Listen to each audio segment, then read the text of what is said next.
기도 올려옵나이다. 아멘.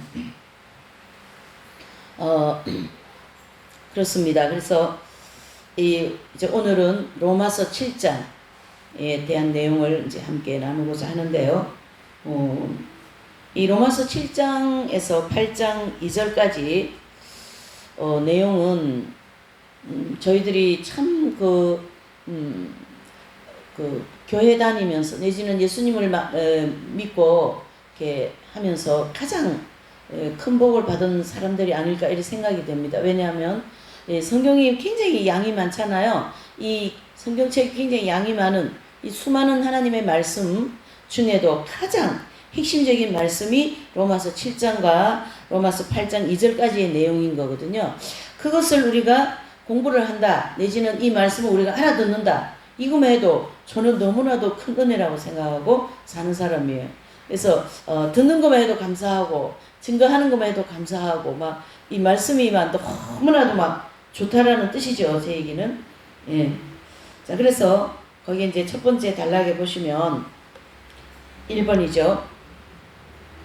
로마서 7장 6절에서 8장 2절까지에 대한 이제 내용을 좀 기본적인 이해가 필요하죠. 그래서 이 로마서 7장과 8장은 사도 바울께서 담의 세계에서 무슨 일이 생겨요?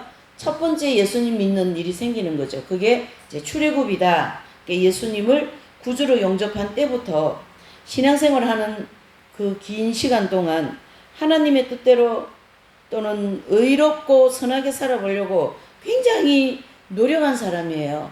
그냥 교회 가서 예배드리고 하나님 말씀 듣고 야 정말 그 말씀 좋다 내지는 은혜롭다 그렇게 해서 끝나는 것이 아니라 자신의 삶 속에 그 삶에서도 더 깊이 어디로 들어옵니까? 자신의 내면으로부터 하나님의 말씀을 가지고 들어와서 이 말씀과 함께 실험하고 그 말씀대로 살아보려고 무단히 애쓰고 노력한 그러한 사도 바울이다 이렇게 생각하셔야 돼요. 이 말씀을 기록한 그 저자인 분은 사도 바울인데요. 그 저자께서 그냥 글만 쓴 게 아니라는 얘기예요. 특별히 이 로마서 7장은 제가 이제 그런 인문학 책을 쓰시는 그 저자분이라는 분인데 이분이 말씀 어떤 토크하는 내용을 보면서 아주 거기서 그 토크 중에 그 말이 참 좋은 말이었어요. 우리가 음식을 만들려고 그러면은 뭐가 좋아야 된다 그래요? 재료가 좋아야 되잖아요. 그러면은 글을 쓰는 사람이라면 좋은 글이 나오기 위해서는 뭐가 필요해요? 좋은 재료가 필요하잖아요. 좋은 재료가 나오기 위해서는 반드시 거기에 뭡니까? 고난이 있어야 된다. 그런 뜻입니다. 여러분, 우리 인생을 저는 약간 이런 철학 공부를 한 사람은 아니지만 철학적인 게 참 많이 있는 요소를 가지고 있는 것 같아요. 인생은 어떻게 사는 게 좋을까? 어떻게 살면 가치 있게 살까? 어떻게 살면 좀 이렇게 말이지 우아하고 좀 이렇게 격조 있는 그런 삶을 살 수 있을까? 그런 생각을 늘 하는 사람 중에 한 사람이었거든요. 그런데 이 로마서 7장과 8장을 만나면서 야 정말 아주 좋다 이런 정도가 아니라 이 감탄사가 이 속에서 연발탄으로 나오는 거예요. 마찬가지로 이 사도 바울께서 우리가 7장의 해석을 들어가기 전에 사도 바울을 조금 알아야 되는 거예요. 사도 바울은 서두에 몇 마디 얘기한 것처럼 그 하나님의 뜻대로 내지는 의롭게 살아보려고 굉장히 고군분투하면서 신앙생활을 한 사람이에요. 그래서 복음을 만나기 전에도 율법에 있어서도 흠이 없는 사람이라는 딱지가 있는 그런 사람이에요. 그런 사람으로서 다메섹에서 예수님을 만나고 난 이후에 사도 바울은 더 그 복음적으로 살아보려고 애를 썼겠죠. 그 복음적으로 살아보려고 애쓰고 힘쓰고 노력한 그 중앙에는 뭐가 있냐면은 죄와 그 고군분투한 흔적이 있는 거예요. 뭘까요? 죄와 나는 이 죄를 안 짓기를 원해. 나는 이 죄와 관계없는 사람이 되기를 원해. 나는 정말로 예수님처럼 의롭게 살아볼 거야. 그런 어떤 그 철저한 그 자신과 내지는 죄와 싸웠던 흔적이 이 로마서 7장에 나와 있는 거예요. 그래서 로마서 7장이라고 하는 이 글이 나오기 전에 죄와 아주 그냥 치열한 싸움이 있었다라는, 그 고난이 있었다라는 것을 전제적으로 가지고 이 7장을 대해야 된다, 그런 뜻이 되는 거죠. 이해되시죠? 어떤 로마서 6장, 그 다음에 로마서 7장, 8장 그렇게 해서 공부를 해서 넘어가는 것보다도 그 안에 들어있는 무궁무진한 그 치열한 싸움, 또 죄를 지지 않으려고 하는 그 사람의 믿음, 마음, 그것을 먼저 우리가 이해를 하고 7장을 대하면 막 이 감탄자가 막 나오는 거예요. 이해되시죠? 자, 그래서 그 작가가 그분은 인문학 작가인데요. 이제 어떤 큰 고난을 통과하면서 그 아주 좋은 글을 만들어낸 거에 대하여서 이제 토크를 하는 내용의 이제 그런 대목이 나온 거예요. 그래서 제가 그 대목이 너무 좋아가지고 제가 기록도 하고 막 그럽니다. 그래 특별하게 와닿는 대목이 있으면 그렇게 하는데요. 좋은 글이 나오기 위해서는 좋은 재료가 필요하다. 그 좋은 재료는 바로 죽음과 막 사투하면서 싸우는 그러한 고난이 없이는 뭐가 못 나온다요? 좋은 글이 나올 수 없다. 똑같은 입장에서 이러한 로마서 7장과 같은 이런 글 내지는 이러한 신앙 고백이 나오기 위해서는 거기에 복음가는 자기 신앙이 있어야 된다. 그런 뜻이 되는 거죠. 참 아름답지 않습니까? 자, 그런 입장에서 사도 바울은 그 신앙생활을 하는 동안 하나님의 뜻대로 선하고 의롭고 거룩하게 영적인 생활을 하기 위해서 최선을 다하다가 하나님의 생명이 그 바울의 심령 가운데 내주하여 죄의 법칙에서 해방되는 경험을 할 때까지 있었던 자신의 경험, 그 사실을 종합적으로 정리한 책이 로마서 7장과 8장 2절까지의 말씀입니다. 그 중에 로마서 7장 6절에서 8장 2절까지는 모든 말씀은 가운데 아주 가장 중요한 진리고 핵심적인 복음이라고 할 수 있어요. 그래서 이 로마서에 깊이 연구를 하면 누구든지 이 부분이 성경 66권 중에 가장 중요한 하나님의 복음이라는 것을 강조할 수밖에 없다라는 거예요. 그렇죠? 그래서 이 말씀은 모든 성도들에게 해당되는 그런 말씀이 기여 아니여? 아닙니다. 제가 왜 7장 들어가기 전에 이래 서두에 다양한 얘기를 하냐 하면 중요한 것은 아무에게나 이 7장의 말씀이 접목이 되어지지를 않습니다. 왜 그러냐면요. 그 사람의 신앙이 참 이번에 이제 지난주 9일 일주일날 해운대 거기서 이제 그 성령 대집회가 있었더라고요. 아주 좋았어요. 제가 이제 볼 때 그런 거 자꾸 일어나는 게 좋습니다. 자, 그런 집회도 굉장히 좋지만 더 이 기독교의 진리라고 하는 더 깊이에 들어오면 로마서 7장을 만나게 됩니다. 이 로마서 7장은 핵심적인 게 뭐냐면은 죄와 아주 사투를 이렇게 가늠하면서 싸우는 그런 내용이 기록되어 있죠. 그것이 복음 중에 복음이다. 뭐 당신은 죄와 싸우는 게 뭐가 복음 중에 복음이냐? 이렇게 저한테 질문을 할 수가 있어요. 그러면 그만큼 죄와 싸워서 사투를 막 하면서 그 죄를 로마서 8장 2절에 가서 그 죄에서부터 해방되는 경험이 어떻겠냔 말이죠. 저 목이 막 엄청 말라가지고 막 입이 다 갈라지고 막 땅이 갈라지듯이 막 이제는 한 1초만 더 있으면 죽어요. 뭐가 없으면 물을 마시지 않으면. 그 지경까지 가서 물을 한 모금 마시면 그 물이 어떻겠습니까? 그렇죠? 그러한 개념으로 우리가 이 로마서 7장을 좀 이렇게 다뤄야 된다. 그런 입장이고요. 더 나아가서 그 중간 단락에 보면 이 말씀은 사람으로서 절대 해결할 수 없는 뭐예요? 제 문제가 하나님 은총, 즉 성결의 은총으로 경험적으로 해결되는 원리가 기록되어 있다는 얘기죠. 그래서 이 제 문제는 인간으로서는 절대 해결할 수 없는 그러한 문제다. 그걸 얘기하는 거죠.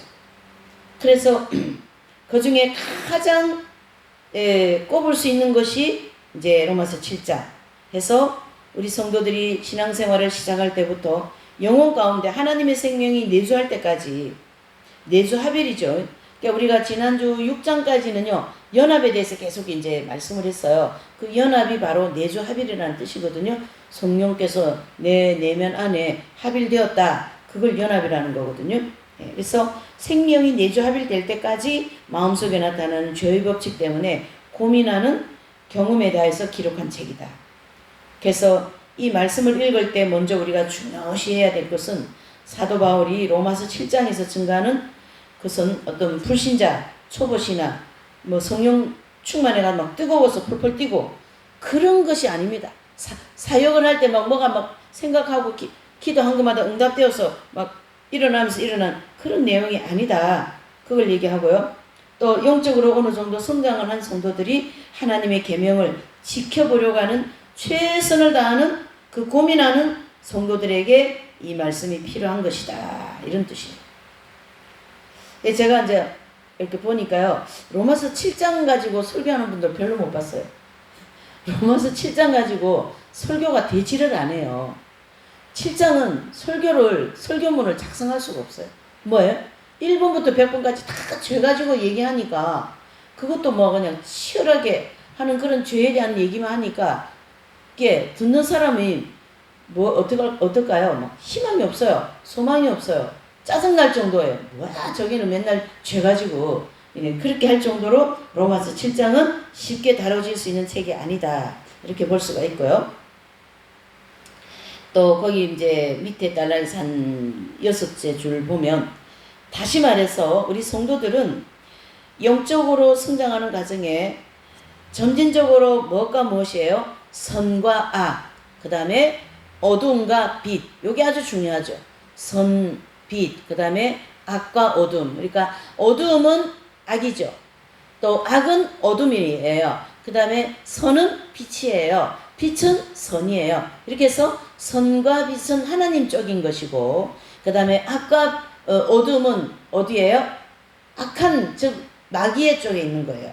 근데 우리의 슬픈 이야기는 우리 속에 그 두 가지가 다 공존해 있다라는 거예요. 우리 내면에 선도 있고 악도 있다라는 거예요. 그것과 지금 이제 바울은 싸우겠다 이런 뜻입니다. 사도 바울 내면에도 빛도 있고 악도 있고 선도 있고 빛도 있다라는 거죠.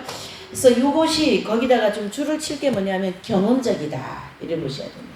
이게 글로다가 내지는 어떤 단어로 통해서 은혜 받는 차원으로 넘어가는 것이 아니라 어떤 차원으로요? 경험적이다라는 거예요. 그래서 힘이 있다 없다요? 강력하게 힘이 있는 거예요. 그냥 문서적으로 우리가 강의적으로 그렇게 넘어가는 것은 은혜 받고 그 순간적으로 넘어갑니다. 하지만 이거는 뼈를 깎는 자신의 경험을 여기다 기록해 놓은 거기 때문에 어떤 걸보다도 어떻게 해요? 힘이 있다. 이래 볼 수 있고요. 여러분들께서 저와 여러분들이 계속 공부하고 있는 이 성경의 핵심 진리가 또 힘이 있는 그 의미가 어디 있을까요? 바로 모든 것이 다 어디에서 나온 거예요? 경험적인 진리에서 나왔다. 그러면은 우리만 경험하면 되는 건 아니죠. 성경에 기록되어 있는 모든 내용은 경험적인 곳에서 기록한 거예요. 만약에 이사야서, 에스겔, 예레미야 이런 분들은 근사한 의자에 앉아서 요즘같이 좀 근사한 책상에 앉아서 그 책을 썼을까요? 아니죠. 여러분 에스겔서 보면 에스겔이라는 한 사람 보면 너무 가슴 아파요. 눈물 없이 읽을 수 없는 책이 에스겔서입니다. 근데 거기 나오는 내용은 엄청나게 천사가 나오고 하나님 보호자가 나오고 내생물이 나오고 그 하나님 삼층천국에 있는 그 화려한 그런 내용을 에스겔이 보고 기록을 한 건데 에스겔의 형편은 지금 어떻습니까? 완전히 포로로 잡혀가가지고 하나님 성전도 없고 그러한 아까 좋은 음식을 만들면 좋은 재료가 필요하듯이 그 말할 수 없는 고난 속에서 이사야 선지자 그 고난 속에서 이사야서가 나왔고 그 고난 속에서 예레미야서가 나왔고 그 고난 속에서 에스겔서가 나온 것처럼 이 로마서 7장도 그와 같다는 얘기죠. 사도 바울이 뭐 근사한 책상에서 노트북 놓고 뭐 예? 타이핑하면서 이 책을 썼을까요? 그 고난 속에서 말이죠. 예? 강의 위험, 동족의 위험, 칼의 위험, 예? 굶주림의 위험. 그러니까 뭐 때거리도 없어요. 이 바울께서는. 그러니까 자기가 뭐 해야 돼요? 아르바이트 했어요. 무슨 아르바이트 했을까요?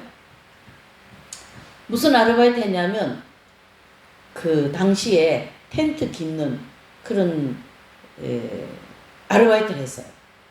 자기가 직접 노동을 해서 자기 생계를 유지하면서 복음 전하면서 죄와 치열하게 싸우면서 기록한 책이 로마서다 이래 수가 있어요.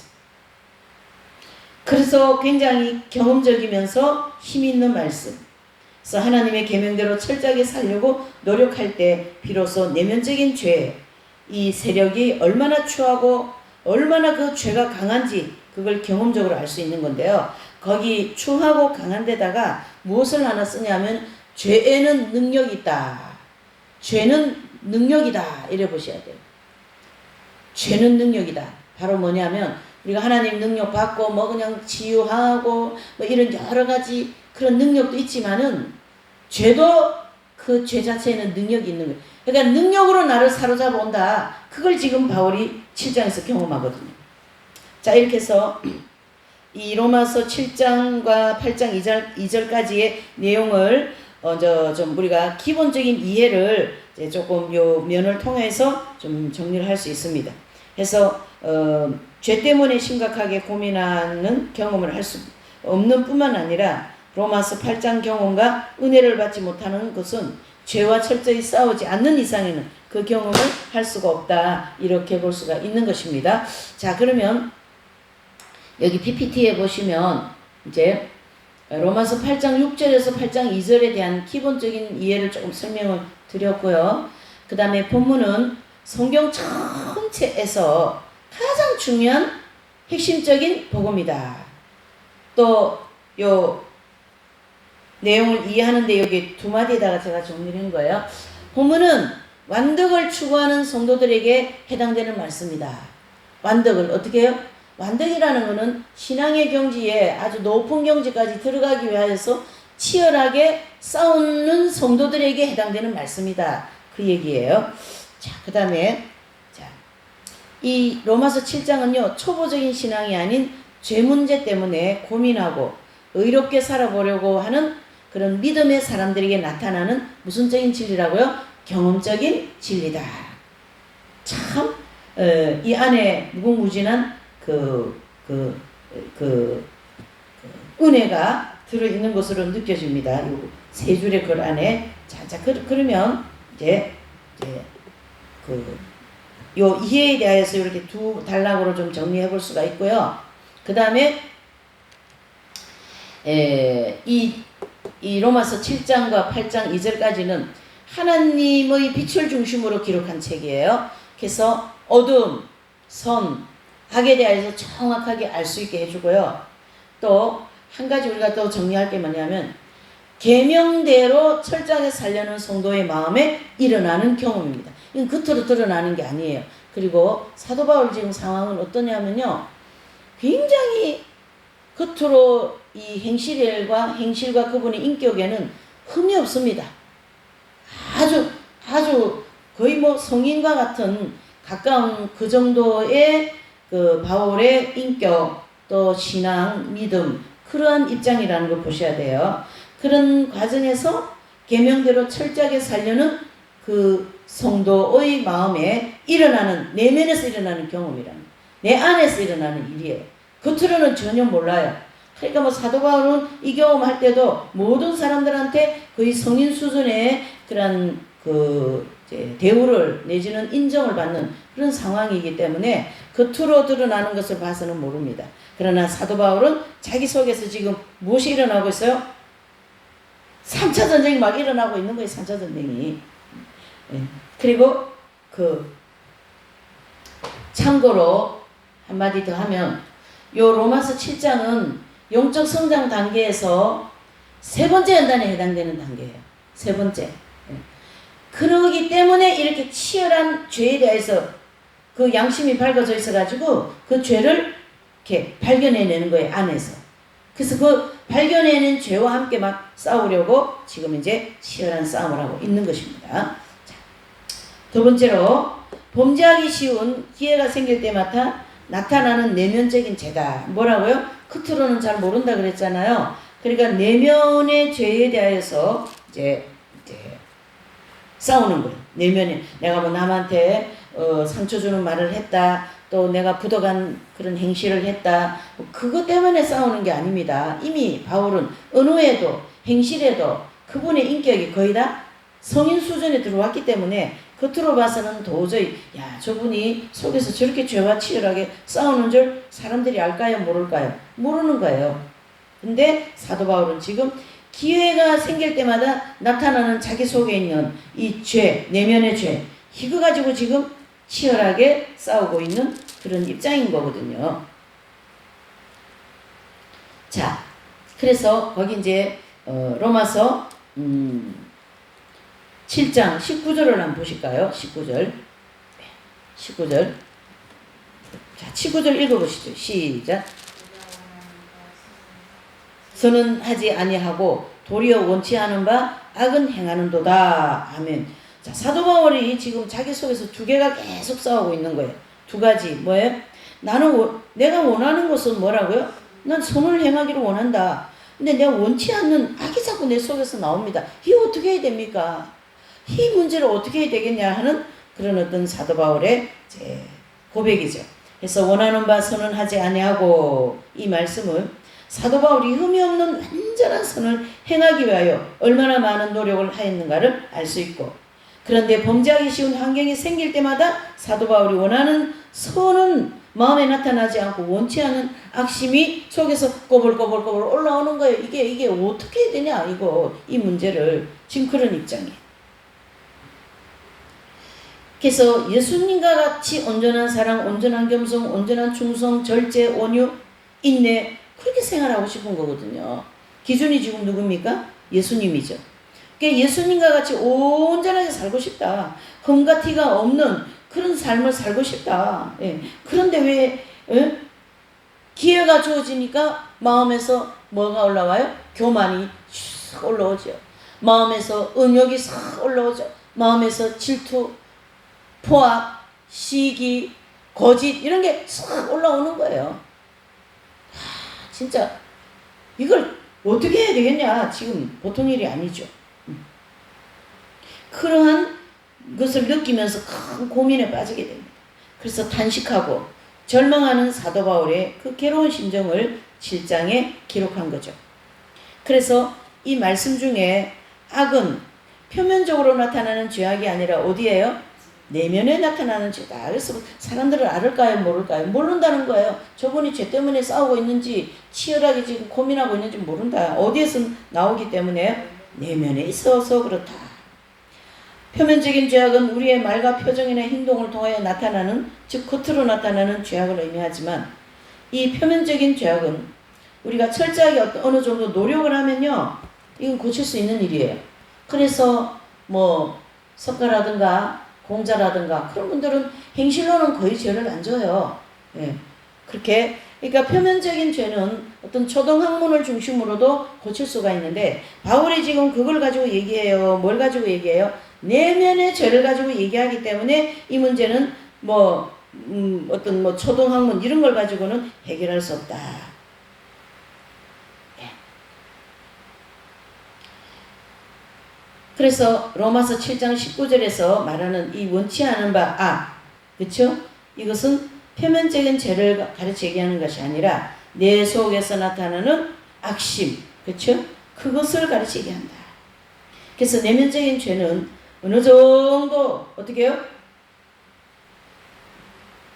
어느 때 잘 나타날까요? 내가 억울하다고 생각할 때 잘 나타나요. 나 정말 억울하다. 또 애매하게 말을 들을 때, 잘못한 일도 없는데 말 들을 때. 사도 바울이 뭘 그리 잘못했겠어요. 그쵸? 사도 바울은요, 율법주의적인 신앙에서 복음주의적인 신앙으로 전개되면서 복음을 외치다가 계속 유대인들에게 많은 사람들한테 매도 맞고 욕도 얻어먹고 돌팔매도 맞고 막 그러지 않습니까? 그러한 상황에서 일어나는 자기소개 내용을 가르치게 하는 거거든요. 그러니까 뭐 크게 잘못한 일이 없지 않습니까? 복음 전하는데 뭐가 잘못했어요? 안 그렇습니까? 네. 막 욕설 퍼붓고 말이죠. 그럴 때 마음속에 나타나는 분노, 미움, 혈기, 또 뭐 음란한 책이라든가 음란한 내용을 우리가 접할 때 나도 모르게 내 속에서 음란한 게 쓱 올라오고 말이죠. 그것을 지금 탁 잡아가지고 이거는 악이다, 이거는 죄다, 그걸 지금 바울이 고민하는 거거든. 사람들이 나를 높여줄 때 교만한 마음이 생기고, 경쟁자가 생길 때 내가 더 잘났지 하는 마음이 생기고, 나보다 못한 사람이 뭔가 나보다 더 성과를 이루고 하는 그런 사람들 보면 나도 모르게 안에서 뭐가 나와요? 시기가 쓱 나오지 않습니까? 이와 같이 범죄하기 쉬운 환경과 또는 기회가 생길 때 내면적인 죄가 나타나서 고민하게 된다는 얘기죠. 예를 들어서 거기 보시면 청소를 잘하고 늘 깨끗한 환경을 좋아하는 어떤 사람이 집안의 아이들이 막 개구장이 같이 막 와가지고 다 어지러 놓고 흙도 먼지도 막 물건도 엉망으로 해놓고 말이죠. 막 여러 가지 막 쓰레기 같은 게 막 있고 말이죠. 그렇게 더럽혀 놨을 때 어떨까요? 내 속에서. 그럴 때 성내지 않고 주님과 같이 온유한 마음으로 그 아이들을 사랑하려고 하는데 순간적으로 마음에 뭐가요? 분노와 같은 신경질 마음이 슉 올라오는 거예요. 이와 같이 사도 바울은 겉으로 행하는 죄가 아니라 마음속으로, 겉으로는 아이들을 사랑하고 어머 어떻게 왜 그랬어 그렇게 하는데 속으로는 뭐야 얘네들 막 이렇게 뭐 이게 내 원치 않아요. 그렇게 마음 없는 거를. 그렇지만은 내 속에는 그게 자동 어떤 뭐 오토매틱 같이 나오더라는 거예요. 그래서 로마서 7장 15절 읽어보시죠. 시작.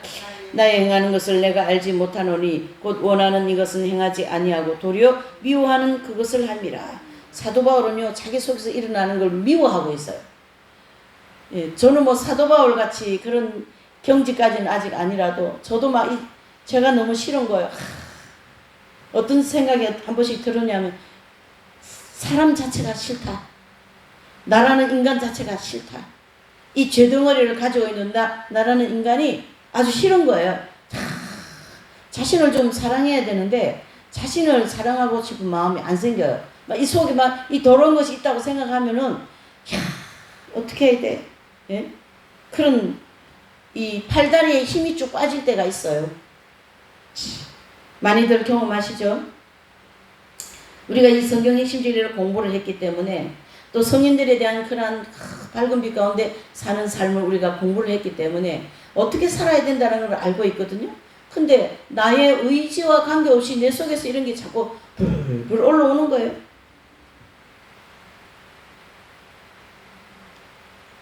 원치 않은 게 올라온다 이런 뜻이죠. 예. 그래서 이 로마서 7장 15절은 나의 행하는 것을 내가 알지 못하노니 곧 원하는 이것을 행하지 아니하고 도리어 미워하는 그것이라. 자, 여기서 행한다 이게 뭘까요? 표면적으로 막 뭐 발로다가 방문을 두고 차고 뭐 그런 건 아니잖아요. 지금 어떻게 해요? 자기 속에서 일어나는 일. 자, 8절을 보실까요? 그 속에서 일어나는 일을 시작. 그러나 제가 기회를 타서 계명으로 말미암아 내 속에서 각양 탐심을 이뤘나니 이는 법이 없으면 죄가 죽은 것임이니라. 자, 이 8절이 되게 중요하죠. 죄가 기회를 타서 계명으로 말미암아 내 속에 각양 탐심이 이뤘나니 이는 법이 없으면 죄가 죽은 것이다. 이게 도대체 무슨 말씀일까요? 이 말씀을 우리가 자세히 이렇게 분석을 해보면 행실로 범하는 죄가 아니라 내면에서 일어나는 죄라는 걸 알 수 있고 또 내 속에 각양 탐심을 이뤘다. 내 속 어디입니까? 내 마음 가운데 나타나는 죄악을 가르쳐 얘기하고 예를 들어서 어떻게 해요? 산상수훈의 말씀은 여자를 보고 음욕을 품는 자마다 마음에 이미 간음했느니라. 로마서 5장 28절이죠. 그래서 우리가 성경 공부를 다양한 형태로 많이 했지만 그 할 때 그리스도의 복음과 모세의 율법이 있잖아요. 그러면 그리스도의 율법, 모세의 율법 중에 모세의 율법은 그 행실을 지적을 해준다면 그리스도의 율법은 내면의 죄를 지적해 주는 거예요. 그래서 그리스도의 율법 중에 가장 밝은 빛된 그 말씀이 산상수훈 5장 6장이잖아요. 마태복음. 거기서 주님이 여자를 보고 음욕을 품는 자는 이미 간음했다. 다 이렇게 얘기하시면 어머 내가 언제 간음했어요? 그런데 주님 너 마음에 지금 간음하지 않았냐? 그렇게 나오네요. 친구를 미워하면 살인했다. 바로 죄를 지은 것으로 지금 말씀해주고 있기 때문에 사도 바울은 그 말씀을 가지고 치열하게 싸우는 거예요. 지금. 내 속에 음욕이 있는 거구나. 나는 음욕이 없는 줄 알았어요. 저는 없는 줄 알았어요. 이게 기분 나쁜 거예요.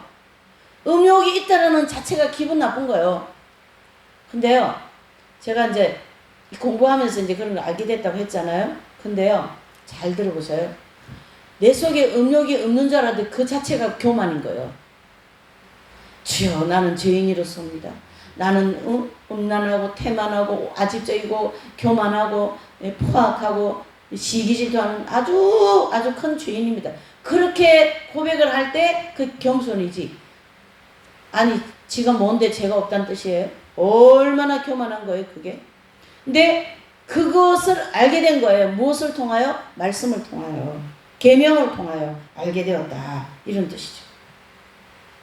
그래서 이 산상수훈의 말씀, 마태복음 5장 28절 말씀도 역시 마음속에 나타나는 내면의 죄에 대해서 가르쳐주고 있어요. 그것은 사람은 누구나 원죄, 즉 죄성을 가지고 있기 때문에 범죄할 때에 어떻게 해요? 죄를 지을 수 있는 가능성이 다 있습니다. 자, 우리가 잘 보십시다. 너도 죄를 지을 수 있는 가능성이 있고 나도 죄를 지을 수 있는 가능성이 있는 원죄를 가지고 사는 우리 모두가, 그래서 주님이 어떻게 해요? 서로 사랑해라, 그 얘기가 나오신 거예요. 이게 서로 사랑하라는 이 말씀은 너가 남을 헤아리면 너도 헤아림을 받는다. 그거는 진리를 우리가 주님께서 가르쳐 주셨기 때문에 우리 삶 속에서 그게 아주 꼭 로마서 7장을 경험 안 해도 그런 경험을 우리가 많이 하고 살거든요. 그걸 지금 여기에서 아주 깊게 말씀해 주고 있어요. 그래서 죄성을 가지고 예수님을 믿고 모든 사는 사람들은 누구나가 이 말씀에 다 어떻게 해요? 걸려 넘치는 거예요. 그러니까 우리는 서로 불쌍히 여기지 않으면 나도 죄가 있고 너도 죄가 있고 이 일을 어떻게 해야 돼? 예? 그러니까 우리는 죄의 동료들이에요. 죄의 동료들. 참. 그러니까 우리 동료들끼리 서로 사랑하자, 그런 뜻이 되는 거죠. 그래서 요한일서 3장 15절에 보면 형제를 미워하는 자마다 살인하는 자니라 라고 얘기했어요. 이 말씀 역시 마음속에 나타난 미움, 악심, 범죄한 것으로 인정할 수밖에 없다는 얘기죠. 그래서 구약시대의 그 율법은 주로 표면적인 그 행실을, 범한 죄를 정죄하고 있고, 그러나 신약시대에 와서는 예수님께서 형제가 우리를 괴롭히거나 애매한 말을 하고 비방하거나 손해, 고통을 줄 때 참고 견디고 마음속에 순간적으로 미움, 분노, 짜증, 신경질 같은 이 악심이 나타나는 그런 비록 폭언, 폭행 그런 건 없다 할지라도 그 악심 자체로 주님은 뭐라고요? 살인죄다. 그래서 우리는요 맨날 회개해야 돼요. 매일매일 아침에도 회개, 저녁에도 회개, 낮에도 회개, 순간순간 주여 이 죄인. 제가 어제는요 어느 천국과 지옥을, 제가 사실 간증 같은 거 잘 안 듣거든요. 근데 그걸 어떻게 천국과 지옥을 갔다 왔다 그래가지고 한번 들어봤어요. 근데요 이분의 증거도 그래요. 천국을 가니까 전체가 다 보혈이더라는 거예요. 보혈이 막 다 보혈로 돼 있더라는 거예요. 여러분, 천국은 보혈로 만들어진 게 천국이에요. 국국, 나라 국자잖아요.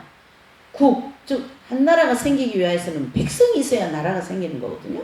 그러면 천국이라고 하는 나라가 세워지기 위해서는 천국 들어가는 백성이 있어야 되는데 그 천국 들어가는 백성이 이렇게 죄가 많아가지고 천국도 못 가고 하나님과 원수가 되어 있지 않습니까? 어떻게 천국 갈 수 있어요?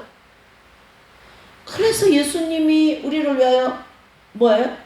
십자가에 죽으시고 거기서 흘려놓으신 그 피로 우리가 천국 가는 거니까 바로 천국은 피로 만들어진 것이고 거기에서 살아가는 백성들은 그 피 때문에 들어온 거예요. 피 때문에.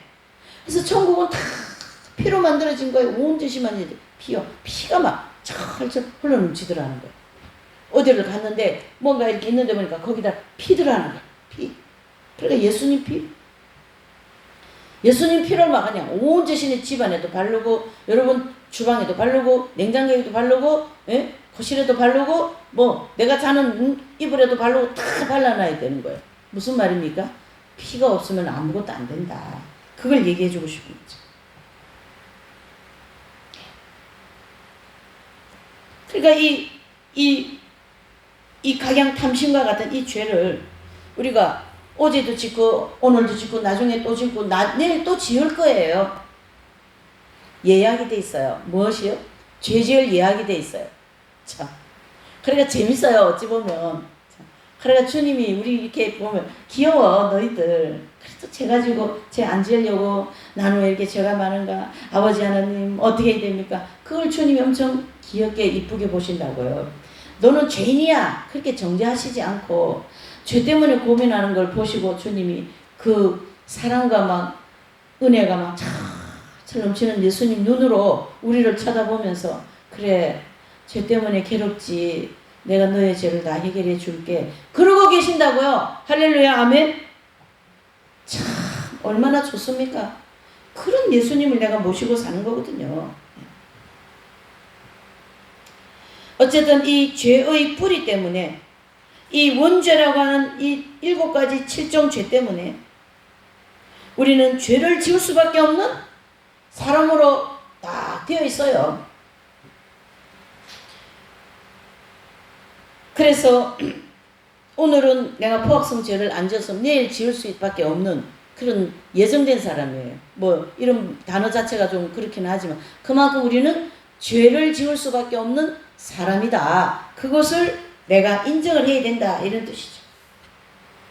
그래서 오늘은 포악한 죄를 안 졌으면 조금 있다가 지을 수도 있고 오늘 시기한 죄 안 졌으면 내일 지을 수도 있고 음란한 죄 지금 안 졌다 해도 나중에 가서 지을 수도 있고 그런 죄의 요소 그 원죄를 가지고 있다. 이런 뜻입니다. 이것은요 교회 다니는 사람한테 해당되는 거예요. 교회 다니지 않는 사람한테는 해당 안 돼요. 왜요? 뭐 예수님도 안 믿는데 어떻게 천국 갑니까? 그러니까 천국 안 가려고 자기가 본인이 예수님 안 믿으니까 뭐 죄하고 관계없어요. 열심히 죄 짓다가 지옥 가면 됩니다. 하지만 우리는 천국을 가야 되는 사람들로서 천국은 죄인은 못 들어오거든요. 그래서 예수님 피가 필요하고 그 예수님 피 가지고 매일매일 짓는 죄를 우리가 어떻게 해요? 정결케 하는 그 영적인 목욕을 해야 되는 거죠. 회개기도. 그렇죠? 그래서 거기 보시면 죄를 크게 두 부분으로 나눌 수 있어요. 그래서 영과 육체에 뿌리 박혀 있는 죄성과 마음 가운데 나타나는 악심, 내면의 죄죠. 그리고 행실로 나타나는 표면적인 죄 이렇게 구분해 볼 수가 있는데요. 이 중에 영속에 뿌리 박혀 있는 죄성은 영적 할례 은총 즉 성결의 은총을 받을 때 제거됩니다. 예. 이건 뭐 내가 훈련 받고 성철선임 같은 그런 석가 같은 소크라테스 그런 사람들처럼 뭐 겉으로 행실만 좀 깨끗하게 했다고 그건 아니에요. 여기서 지금 뭘 얘기해요? 우리 영 속에 뿌리 박혀 있는 그 인간으로서 해결할 수 없는 원죄를 지금 가지고 다루고 있는 거죠. 그래서 이 죄는 기회가 주어질 때마다 영과 육체 가운데 뿌리 박혀 있는 이 죄성이 자극이 되어서 나타나는 악심을 가르치게 합니다. 자극. 아유 무서워라. 여러분 그쵸? 내가 가만히 있는데 내 것을 그 사람이 확 뺏어가 버렸어요. 또 내 물건이라고 이거 내 건데 말이죠. 내 거란 말이에요. 근데 이걸 훔쳐가 버렸어요. 내지는 가져가 버렸어요. 그러면은 자극이 되지 않습니까? 그때 나타나는 죄성이에요. 이것은 가만히 있을 때는요 아주 천사지. 그러니까 우리가 그 선생님 계실 때 선생님 댁에 이제 가잖아요. 가가지고 이렇게 다 앉아서 이제 영적 대화하고 막 그러거든요. 그럴 때, 그때 앉아있는 사람들은 다 천사 같아요. 아주 천사도 이런 천사가 없어. 그런데 나가서 자기 환경에서 이제 뭐 이런 기회가 주어지면 악마도 그런 악마가 없는 거예요. 막. 그러니까, 선생님, 우리 좀 문제가 되는 거 좀 가르쳐 주시라고, 제가 좀 뭘 잘못하고 있는지 알려주시라고. 그럼 선생님 말씀 못 해드려요. 왜 그래요? 그때는 상태가 좋아서 좀 한마디 딱 해주고 나면요, 나중에 나가서 이제 생활할 때 막 화날 일 있고 집에 받는 일 있죠. 그럴 때 막 나한테 그렇게 얘기하더라고 하면서 내가 언제 그랬냐는 식으로 뭐 뒤집어 세워버려요, 선생님한테. 응? 그런 걸 선생님 누워가지고 말해달라고 해서 10마디 할 거 있지만 한마디 해드렸는데 그거 때문에 또 정태기를 써가지고 막 비방받고 막 그러거든요. 그거 얼마나 경험 많이 하셨겠어요. 그러니까 가르쳐 달라면 이제 나중에는 안 가르쳐 주셔. 글쎄요. 그러고 말하는 거예요. 왜요? 다 아시거든. 얼마나 많이 당했겠어요. 예? 그러니까 그 선생님 앞에 있을 때는 다 천사고 이로 말할 수 없는 성인 같아요. 선생님 이랬고요 저랬고요 그런다고요. 근데 나가가지고 살 때 기회가 주어지면 이런 일이 어디 있어요. 막 그렇게 막 난리 나는 거죠. 목회자도 없어요. 그럴 때는 수도사도 없어요. 막 집어 던져버려. 책도 집어 던져버리고. 예? 안에서 막 올라오니까 감당이 안 되는 거예요. 악심이 막 올라오는 게 내가 언제 그랬냐는 식으로 앞에 책 있습니까? 집어 던져버렸어요. 그때 진짜. 말도 마셔요. 예. 그런 입장이다. 우리가 지금. 참. 이게 바로 뭘까요? 내 속에서 이 이 원죄, 이게 막 아까 죄는 뭘 가지고 있다 그랬어요? 능력이 있다 그랬잖아요. 이 속에서 죄가 이렇게 싹 올라올 때는 얘가 능력이 있어가 나를 더 꼼짝 못하게 만들어버려. 그러니까 나는 죄에 꼼짝을 못하는 거야. 주여. 그러니까 잘 보셔야 돼요. 이 죄 문제가 해결되는 종교는 기독교밖에 없고, 죄 문제가 해결되는 통로는 예수님의 십자가밖에 없고, 죄 문제를 해결할 수 있는 길은 보혈밖에 없다. 이해되시죠? 그래서 우리는 죄인이지만 죄를 짓고 살아가고 기회만 주어지면 죄를 지울 수밖에 없는 죄의 능력에 사로잡히지만 어때요? 해결할 수 있는 희망이 있기 때문에 기독교는 희망의 종교다. 그러니까 구약 우리가 쭉 보면 뭐 포로로 잡혀가고 계속 하나님의 심판이 무섭게 있잖아요. 그 선지서를 보면. 그런데요, 언제든지 거기에 뭐가 따라오냐면 희망이 따라옵니다. 소망이 따라옵니다. 내가 너희를 회복하리라. 내가 너희의 마음을, 그 메말라 있는 마음에 물된 동상 같은 그런 엄청난 은혜를 내가 베풀어서 너희를 내 백성 만들겠다. 이런 희망이 있는 거예요. 그러니까 우리는 이 로마서 7장만 공부하면 힘이 없어요. 아버지 어떻게 해요? 내일 또 지을 건데 오늘 또 지을 건데. 근데 우리가 또 희망이 생기고 막 생기가 나는 것은 뭐예요? 이 죄로부터 해결받을 수 있는 길이 있다. 걱정하지 말라. 이런 뜻 아닙니까? 우리가 이런 마음과 함께 로마서를 공부해야지. 아니면은 주여 숨 막힐 것 같아요. 주여 숨 막힐 것 같아요. 어떡하라고 죄를 가지고. 죄가 나보다 더 센데. 그래서 성령과 예수님의 피와 보혈이죠. 말씀이 함께 나한테 와가지고 이 죄와 싸워 이길 수 있는 힘을 주시지 않습니까? 걱정하지 마라. 내가 너를 위하여 그 죄를 위해서 내가 죽었거든. 그러니까 우리는 어떻게 해요? 값을 치른 사람들이라고요. 값을 치러. 자, 로마서 7장. 자, 사도 바울은 어떻게 이런 걸 이렇게 잘 기록을 했던지. 그렇죠?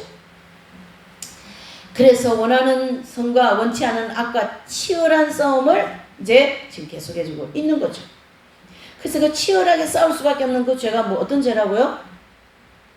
원죄. 예. 7종 죄성, 악성. 한 가지 더 짚을게요. 그 죄가 나보다 더 힘이 세다라는 걸 아셔야 돼요. 그래서 내가 그걸 못 이겨요. 그래서 기도해야 되고 회개해야 되고 성령님을 막 찾아야 되고 주님의 은총으로 이길 수 있는 힘이 생기는 거거든요. 감당이 안 됩니다, 여러분. 감당이 안 됩니다. 세 번째, 하나님의 계명과 내면적인 죄. 도대체 이게 무슨 말인가? 로마서 7장 7절에서 12절까지 한번 읽어보시죠. 자, 7장 12절까지 따박따박 읽어보시죠. 시작. 그런즉 우리가 무슨 말을 하리요? 율법이 죄냐? 그럴 수 없느니라. 율법으로 말미암지 않고는 내가 죄를 알지 못하였으니 곧 율법이 내가 탐심을 알지 못하였으리라. 그러나 죄가 기회를 타서 계명으로 말미암아 내 속에서 각양 탐심을 이루었나니 이는 법이 없으면 죄가 죽은 것임이니라. 전에 법을 깨달지 못할 때에는 내가 살았더니 계명이 이르매 죄는 살아나고 나는 죽었도다. 생명에 이르게 할 그 계명이 내게 대하여 도리어 사망에 이르게 하는 것이 되었도다. 죄가 기회를 타서 계명으로 말미암아 나를 속이고 그것으로 나를 죽였는지라. 이로 보건대 율법도 거룩하며 계명도 거룩하며 의로우며 선하도다. 아멘. 자, 그러면 하나님의 계명과 내면의 죄에 대하여서 이 세 번째 단락은 말씀을 해주고 있는데요. 사도 바울께서 마음속에 나타난 이 탐심 때문에 고민을 많이 하는데 그 고민이 뭐 때문에 지금 생겨버린 거예요? 계명 때문에 생긴 거예요. 계명 때문에. 참 이 아이러니하지 않습니까? 왜 계명 때문에 내 죄 때문에 제가 어렵냐? 자, 보십시다. 계명으로 말미암아 자신이 그 탐심을 깨닫게 되었다. 자, 우리 성도들의 양심 가운데 하나님의 계명이 딱 새겨지면요, 그 계명대로 생활하려고 노력을 하지 않습니까? 그러다가 범죄하기 쉬운 기회가 주어지면 마음속에 내면적인 죄, 즉 악심이 나타나가지고 이것을 어떻게 해요? 양심에 새겨진 그 뭐 때문에요? 계명 때문에 알게 되어버린 거예요. 자, 그러면 뭐가 없으면 뭐를 모릅니까? 계명이 없으면 죄를 모르게 돼 있어요. 계명은 바로 우리 죄를 가르쳐 주는 걸 계명이라고 그러거든요. 그러니까 아까 마태복음 5장 28절 여자를 보고 음욕을 품는 자만 음욕을 품으면 간음했다. 그 계명이 나한테 왔어요. 그러니까 어머, 음욕 품으면 안 되겠어요, 주님. 그러는데 그냥 낙체가 있는 여자를 보니까 음욕이 품어져요, 안 품어져요? 어머, 내가 음욕이 있는 사람이네, 이래 알게 된 거예요. 이해되시죠? 바로 계명 때문에 내가 죄인, 음란한 죄인이라는 걸 알게 되고, 친구를 미워하지 말라. 계명이 왔습니까? 그럼 어떻게 해요? 나 친구 미워하지 않아야지. 뭐가 왔으니까요? 계명에, 예수님 말씀에 친구 미워하지 마세요.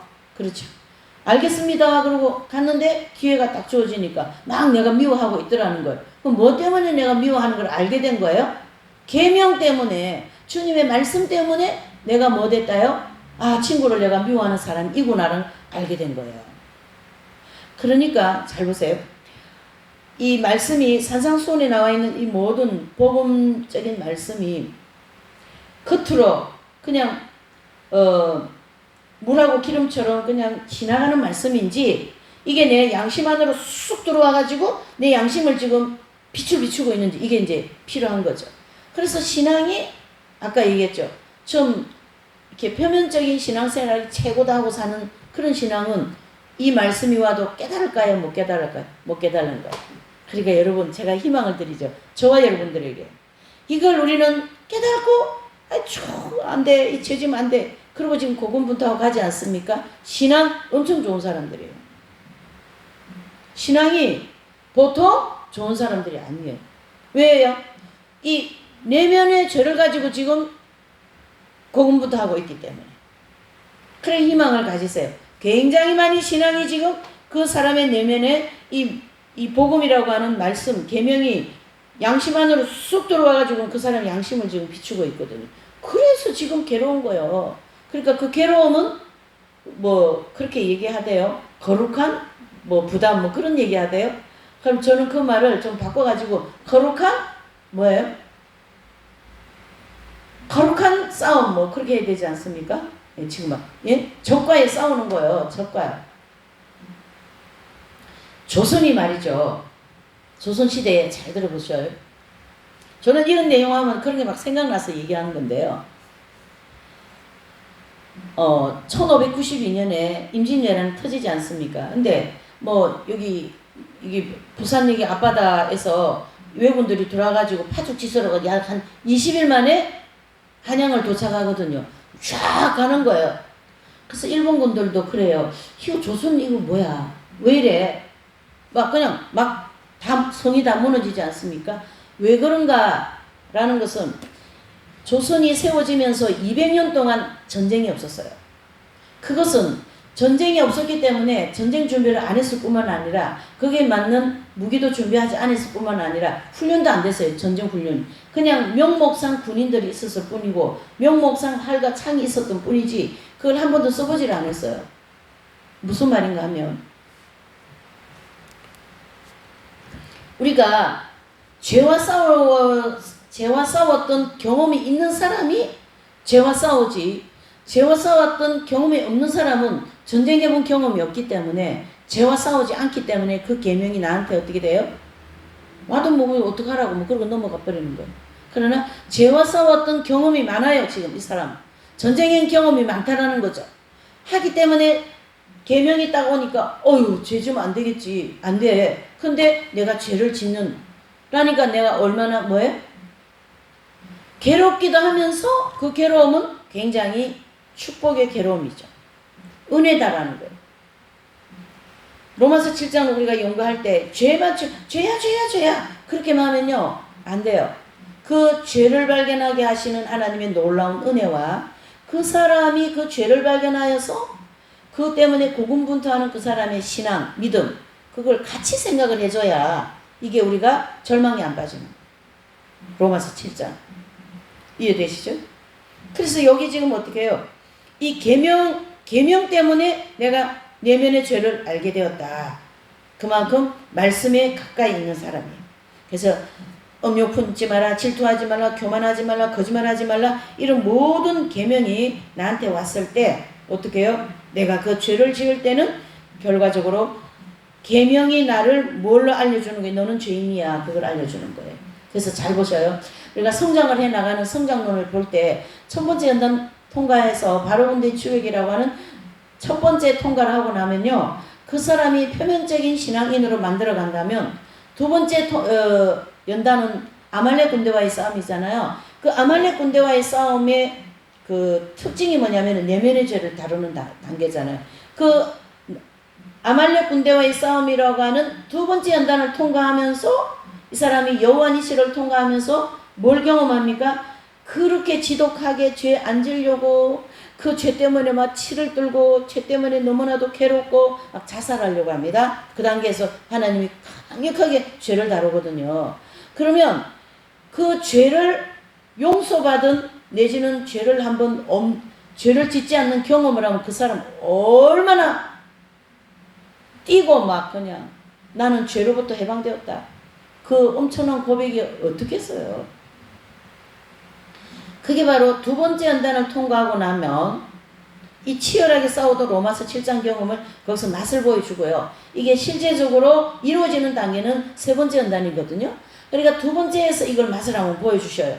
그 맛을 이 죄 때문에 치열하게 싸우는 이 맛을 주님이 보여주시면서 십자가를 통하여 제 문제가 해결되는 것을 경험을 시켜주는 게 십자가 언덕 통과입니다.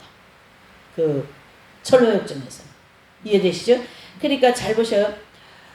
내가 뭔가를 치열하게 해보고 학교 공부를 치열하게 막 머리 싸매고 막 열공을 한 거예요. 그 대학을 가려고. 그런데 그 열공하고 난 다음에 대학 간 거와 그냥 설렁설렁 공부해가지고 간 거하고는 맛이 다를까요? 틀릴까요? 다르죠. 와 같이 열심히 치열하게 공부를 하고 해서 대학을 붙었는데 그 놀라움과 그 감격은 이루 말할 수가 없겠죠. 똑같은 원리로 내가 죄 때문에 이렇게 막 치열하게 싸웠는데 그 십자가를 바라보면서 죄가 한번 없어지는 경험을 했으니 그 희열과 그 감격은 이루 말할 수가 없고 그때부터 보는 십자가는 그 전에 본 십자가와 이후에 본 십자가는 다르게 나한테 올까요? 똑같이 올까요? 다르게 오는 거죠. 그러니까 십자가가 너무 귀한 거예요. 십자가, 오직 십자가. 예? 성장을 할수록 우리가 영적으로 성장할수록 오직 십자가, 오직 예수님.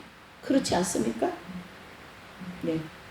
그것을 경험시켜 주기 위해서 계명으로 우리의 내면을 밝게 비춰주시는 거예요. 7장 7절에서 12절까지 말씀. 자, 그 다음에 네 번째로는 내면의 죄를 온전하게 해결할 수 없는 인간의 고민 그랬어요. 그쵸? 83년도에 어느 신학교를 다니던 신학생 한 분이 이제 이 진리를 증거하는 일인데 그 신학생은 로마서 7장을 공부하던 중에 막 주장하기를 원죄를 가진 사람이라면 누구든지 마음속에 죄가 나타나는 것을 당연한 거 아니냐 이렇게 된 거 얘기가. 그러면 그 신학생은 기독교인이라면 성령의 도움을 받아 내면의 죄를 억제함으로써 어떻게 해요? 표면적인 죄가 나타나지 않도록 하면 되지 않느냐라고 이렇게 강조하는 것이죠. 그리고 아무리 신앙과 인격이 좋다 할지라도 마음속에 순간순간 나타나는 악심은 내면적인 죄가 없는 사람이 있을 수도 있느냐 이런 고민을 하게 된 거죠. 결과적으로 뭐냐? 그러면 내면적인 죄 없는 사람이 어디냐 이 뜻이에요. 그렇죠? 그러면 뭐 어떡하라고 막 이게 배짱적이죠. 어쨌든 이 로마서 7장의 내용 때문에 고민하는 인간의 모습을 보여주고 있는 거예요. 그러니까 이래 보면 되죠. 그러면 생각하는 뭐라 그래요? 생각하는 로딩 맞죠? 로딩. 지금 생각하는 거예요. 어떻게? 뭘 생각하고 있어요? 어떻게 하면 이 죄를 짓지 않을까? 왜 나는 이렇게 죄가 많을까? 그랬어요. 이 두 번째 연단을 통과하면서 이 죄 때문에 더 목회자가 되어가지고 막 성도만 보면 막 업력이 순간순간 나타나버리고 미운 성도 보면 막 마음에 미운 마음이 팍 올라오고 그러니 목회자로서 얼마나 힘들었겠어요. 실제로 있었던 일입니다. 그 목사님이 이 경험을 하면서. 그러니까 이 목사님이 머리 깎고 그냥 산으로 가버렸어요. 자살하려고 머리 깎고 가버렸어요. 고무신 신고 자살하려고. 아니 목회자가 되어가지고 마음이 이렇게 더럽고 죄가 이렇게 많으면 어떻게 내가 목회를 할 거냐. 그러면서 제가 어느 그 피정의 집을 얘기하면 여러분들이 아시기 때문에 말을 안 하고 얘만 딱 얘기할게요. 어느 신부님이 이제 찾아오셨어요. 그 피정의 집을 찾아오셔서 그 이제 수련을 해주시는 이제 리더 되는 분에게 상담을 하시는 거예요. 누구에게나 있는 일이거든요. 신부님이 되어가지고 자꾸 음욕이 생기니까 이게 보통 일이 아닌 거예요. 그래서 이분도 고민하다 못해 피정으로 오신 거예요. 거기 지금 이제. 그래서 이 문제는 이제 해결해 보려고 그러면서 이제 그 피정하시는 그 수도사님하고 이제 대화하는 내용을 인용을 해서 그걸 이제 설명하는 걸 내가 들었습니다. 강론을 뭐 언제 한번 들을 때 제가 이제 그 얘기를 쭉 들으면서 그 신부님이 이 두 번째 아말렉 군대와의 싸움을 경험을 그렇게 하셨구나. 얘기 딱 들으면 이제 알 수가 있잖아요. 네. 그래서 그 수녀님이 그러시더라고. 신부님, 저기 이제 자기 집 방 있지 않겠어요? 그 피정하는 거기에. 그 방에 가셔가지고 그냥 가만히 계시라고. 가만히 한번 계셔보시라고. 한 40일 피정을 하러 오신 거예요. 심각하니까 지금 속에서 자꾸 그런 게 올라오면 뭐 신부님이 신부가 되어가지고 말이 안 되잖아요. 수도사가 돼가지고 특별히 거기 그냥 가만히 계셔보시라고. 하루 지나고 이틀 지나고 지나면서 또 이제 이 스님하고 또 대화하고 그러는데 세월이 시간이 이제 조금 지나면서 거기에 잠을 자기 시작하는 거예요. 그 죄가. 그러면서 거기에 딱 잡히도록 하나님 은혜를 베푸신 거예요. 그렇게 주님이 은혜를 베푸시고 그 문제가 해결되도록 해주셔야만이 사역을 할 거 아니겠어요? 수도사가 돼가지고. 안 그렇습니까? 이렇게. 그 내면의 죄를 고민할 수밖에 없는 이 문제를 해결할 수 없는 인간의 고민이 반드시 필요한 거예요. 그러면 하나님이 너 그 죄 때문에 그 고민하고 참 너도 문제가 많어. 그렇게 하실까요? 우리가 하나님을 잘 아셔야 돼요. 하나님은 그래 안 하시고요. 아유 그래 그렇지. 제가 너무 괴롭지 너. 이런 입장이에요. 애가 다 가다가 막 돌풀이 넘어져가지고 여기도 다 터지고 말이죠. 여기 손 다 갈고 여기도 다 갈아가 피가 출출 흐르는 거예요. 그러면 부모님이 보면서 아유 어떡하다 넘어졌어. 피가 나잖아. 어떡해. 지금 그 아이를 막 너무 막 같이 아파 주고 싶은 거예요. 이 부모는. 지금 예수님의 마음이 그렇다라는 거예요. 어제 제가 그 강정을 듣는데 이분이 이제 사모인데 남편이 이제 돌아가시고 하나님이 은혜를 베푸셔서 천국과 지옥을 보고 왔는데 자신이 잘못한 죄를 이제 주님이 다 보여주시는데요. 막 목사님이라도 남편이잖아요. 그러니까 막 남편한테 막 대들고 막 바가지 긁고 막 그런 거 다 주님이 이렇게 지적을 하시면서 회개를 시키시더라는 거예요. 그런데요, 그렇게 죄 지은 거에 대해서 예수님이 피를 한번 쫙 뿌리니까 죄가 싹 없어지더라는 거예요. 그러니까 전 모든 것이 다 예수님 피로다가 해결하는 거예요. 똑같은 입장에서 예수님 피로다가 내 죄 때문에 이렇게 지금 고민하고 있는데 피를 한번 슥 발라주시면 죄가 슥 없어지지 않겠어요? 그러면 편안하게 앉아있는데 죄를 없이 하실까요? 이 로마서 7장과 같이 내면의 죄 때문에 고군분투할 때에 주님께서 어떻게 해요? 그 넘어진 아이를 보고 긍휼과 자비를 베풀어 주시는 것처럼 우리의 죄를 용서하시고 죄를 안 지을 수 있도록 은혜도 베푸시는 그러한 예수님이시다. 할렐루야. 네. 그래서 그 예수님 죄를 없이 하는 죄는 예수님의 피만 발라주시는데 그것을 발라주시는 분이 하나님이시더라는 거예요. 그래서 하나님께서 죄를 짓지 마라 그러시더라는 거예요. 참 실제입니다 이게. 그래서 이사야서 55장 1절에 보면은 목마른 자들아 다 어디로 나오라? 물로 나오라. 물로 나오라. 여러분 하나님께서 우리의 이 엄청난 죄를 인간의 힘으로 해결할 수 없는 이 죄를 어떻게 하신다요? 다 와라. 내가 너의 모든 죄를 어떻게 해주신다요? 정결하게 해줄게. 그 얘기를 하는 거죠. 그래서 예수님께서 십자가에서 준비해놓은 이 속죄 엄청이 두 가지라 그랬죠. 한 가지는 사죄 엄청, 두 번째 죄는 영적 할례 엄청. 이 사죄 엄청으로 광야에서 계속 씻고 또 씻고 또 씻고, 예? 보혈로 또 닦고 용서받고 또 정결케 되고 그러면서 결국 도착 지점인 가나안 땅 입구에서는 그 죄공장이라고 하는 우리 속에 있는 원죄 문제를 싹 뽑아주는 게 그게 바로 영적 할례예요. 그게 영적 할례 속죄 언총이죠.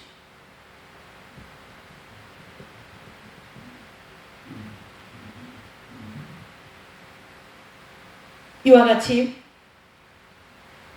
로마서 7장 9절에 보면 전에 내가 법을 깨닫지 못할 때 내가 살았더니 계명의 이름에 죄는 살아나 나는 죽었다. 전에 법을 깨닫지 못할 때는 어땠어요? 성도들이 의, 그 다음에 죄, 빛, 어둠에 대해서 잘 모를 때, 그러나 계명이 왔을 때 그건 어둠이야.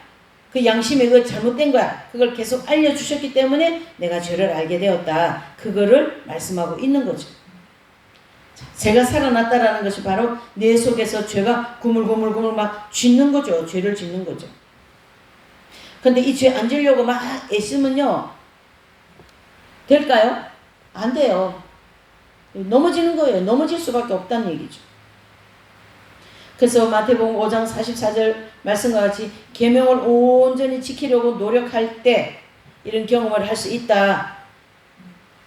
그러면서 선한 의지를 가지고 계명을 철저하게 실천해보고자 하는 마음은 내가 살았다 이런 뜻이에요.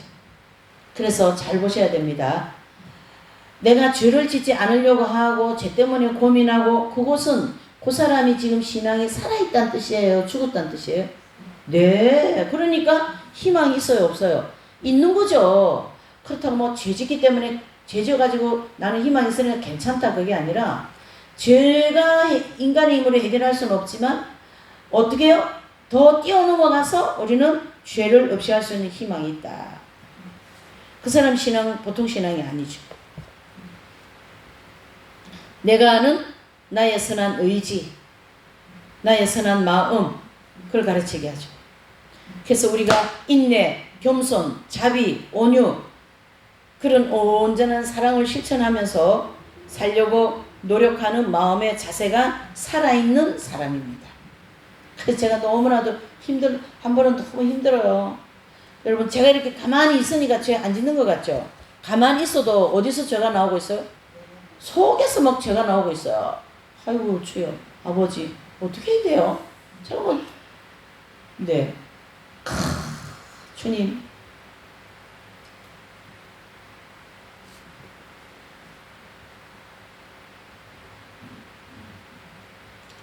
자, 억울한 일, 괴로운 일, 내가 손해나는 일,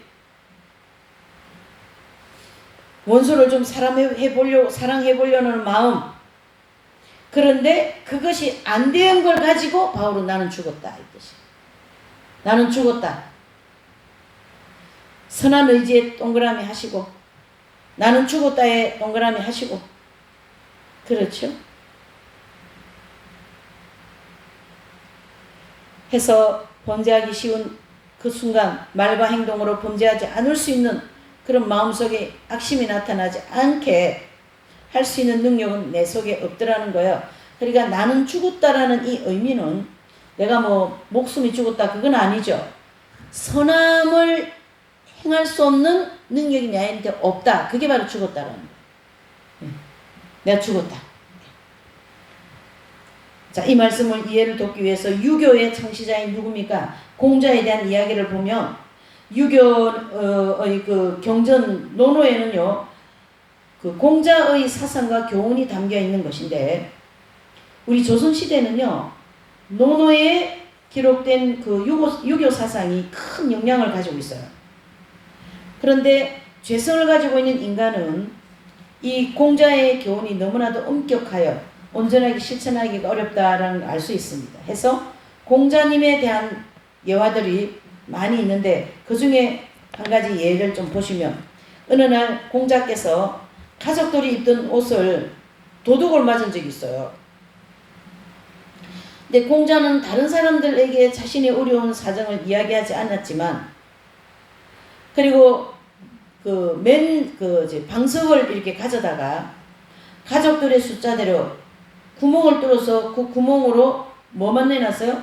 목만 이렇게 내놓고 생활한 적이 있었다고 합니다. 그런데 외출을 해야 할 경우에는 한벌 옷을 가지고 번갈아 가면서 입었다고 하지요. 여러분, 이 공자께서 하신 이 행실이 거의 성자에 가까운 거 아닙니까? 성자보다 더 확실하게 살았어요. 아주 대단한 사람이에요. 이와 같이 도둑꾼자였던 이 공자께서도 임종 때 이렇게 엄청나게 살았지만, 자신 임종 때는 뭐라고요?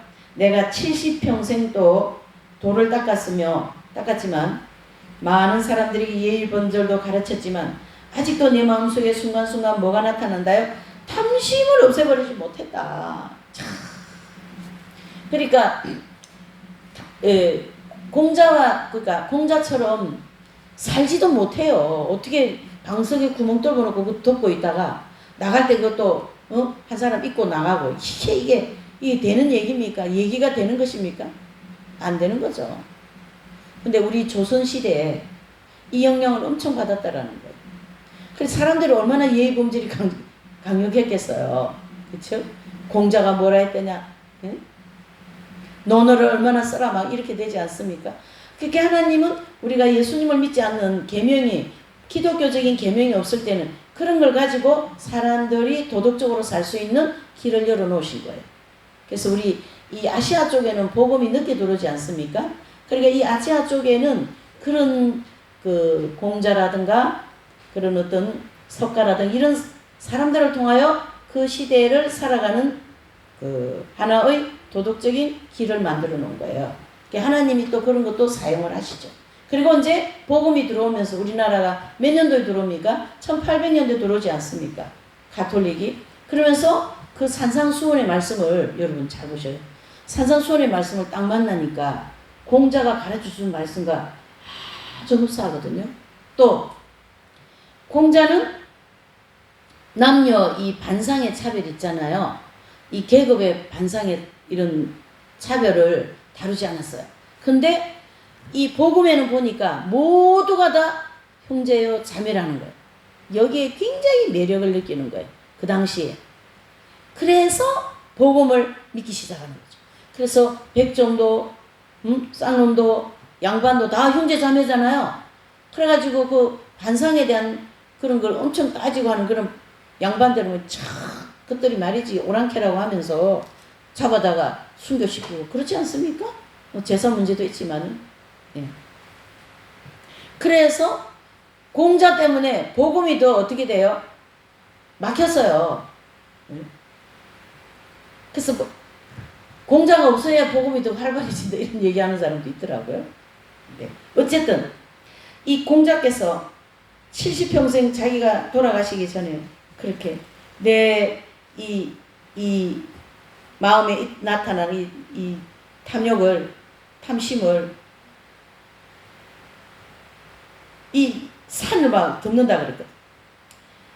인류 역사상 가장 위대한 도둑군자 중에 한 분이신데도 마음속에 순간순간 나타나는 탐심은 없이 했다 못했다? 못했다. 그래 우리는 자꾸 이걸 보면서 이 기독교가 얼마나 깊은 진리인가. 기독교의 본질이 뭔가 그걸 알아야 되는 거예요. 특별히 지금 같은 이 시절은요. 이 기독교의 복음이 너무나도 흐려져 있어요. 기독교는 다른 거 다 거두절미하고 핵심이 뭐냐면 재문제 해결. 재문제 해결 이게 핵심인 거예요. 그것 때문에 이 예수님이 오신 거고 그것 때문에 세워진 저는 종교라는 말을 쓰고는 싶지 않는데요. 그래도 뭐라고 해야 돼? 기독교 이렇게 할 수 있는 거지. 기독교에만 구원이 있다. 기독교에만 뭐가 있어요? 죄 문제 해결하는 길이 있다. 이렇게 볼 수 있는 거죠. 자, 다섯 번째로는 죄를 가지고 고민하는 인간인 다섯 번째로는 로마서 7장 18절과 21절 보시죠. 자, 18절 시작. 내 속 곧 내 육신에 선한 것이 거하지 아니하는 줄을 아노니 원함은 내게 있으나 선을 행하는 것은 없노라. 그리고 21절이요. 시작. 그러므로 내가 한 법을 깨달았노니 곧 선을 행하기 원하는 나에게 악이 함께 있는 것이로다. 아멘. 악. 그러니까 18절과 21절을 보면 선도 있고 악도 있어요. 근데 이 원죄가 있는 이상에는 이 선을 행하려고 하는 능력이 없기 때문에 악이 그 선을 사로잡아 와버리는 거예요. 그래서 이 다섯 번째 죄의 법에 대하여 깨달은 사도 바울이 여기 보시면 18절에 선을 행할 능력이 없다 그랬죠. 그래서 공자의 경우와 마찬가지로 마음속에 순간순간 나타나는 탐심을 없애버릴 능력이 있다 없다요? 없다. 21절에 그러므로 내가 한 법을 깨달았다. 여기 아주 중요합니다. 요거 이제 줄을 치셔요. 한 법을 깨달았노니 곧 선을 행하기를 원하는 나에게 악이 함께 있다. 이런 얘기죠. 그것은 그 법이 뭐냐는 얘기죠. 법. 그렇죠? 여기 21절에서 얘기하는 이 법이 뭐냐. 바울께서 깨달은 이 법이 뭔가. 지금까지 경험했던 이 경험적인 진리와 전부 연관해서 해석을 해줘야 됩니다. 그래서 이 법은 범죄하기 쉬운 때 기회가 나타날 때마다 마음에서 나타나는 죄의 법을 가르치게 합니다. 그래서 그게 이제 구체적으로 우리 생활 속에 막 짜증나고 화가 나고 지금 같은 이런 날씨는 굉장히 짜증나기 쉬운 날씨죠. 날이 엄청 더운데 거기다 비를 퍼부어놓으면요. 그 비 때문에 또 열기가 생겨가 더 짜증나는 그런 날씨예요. 예. 그 날씨 때문에 죄를 짓는 거죠. 우리가 짜증나고 날씨 보고 이놈의 날씨 저놈의 날씨 그러니까 하나님 보고 이놈 저놈 하는 거나 마찬가지요. 하나님이 날씨도 조절하시고 다 이렇게 하시는데 말이죠. 그것까지 우리가 깨달아야 되는 거죠. 밉살스러운 사람. 저 사람 왜 저리 밉살스럽냐. 이런 마음의 악심들. 그렇죠? 그런 거에 나타나지 않기를 언제나 소원하는데도 기회만 주어지면 그런 거에 자꾸 나타나는 이 죄의 법칙 말이죠. 그것이 바로 마치 원하는 바 선은 행치 않고 미워하는 내가 가장 싫어하는 그거를 하고 있더라는 거예요. 그러니 자신이 이쁠까요? 안 이쁠까요? 제 자신이 안 이뻐요. 나는 제 자신이 너무 싫어요. 솔직히. 어떨 때는 이거 갖다 버릴 수도 없고 이거 어떻게 해야 돼? 진짜. 깨끗하게 느껴지지 않을 때는요. 아주 기분 나빠요. 기분 안 나쁘십니까? 예, 부산말로 억수로 나쁘시지. 기분 나쁜 거요. 누구에게? 이웃에게? 내 자신에게. 너무나도 기분 나쁜 거예요. 지금. 이게 지금. 안 그렇습니까? 그것을 사도 바울도 느끼고 지금 고군분투하면서 싸우고 있는 건데요. 마치 원하는 바 선은 행치 않고 미워하고 싫어하고 내가 제일 싫어하고 막 도망가고 싶고 말이죠. 그런 법칙들이 내 속에서 자동적으로 나온다. 이 법칙. 그래서 항상 똑같이 나타날 수밖에 없는 이 원리를 설명하는 거죠. 오늘 안 짓다고 해서 내일 안 짓는다고 보장할 수 있습니까?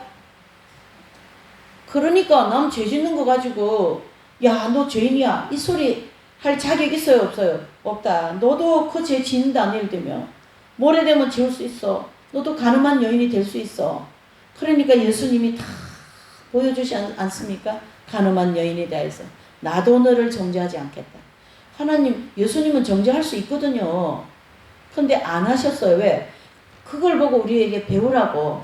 나 정죄하지 않았지? 너도 정죄하지 마. 그러시는 거예요.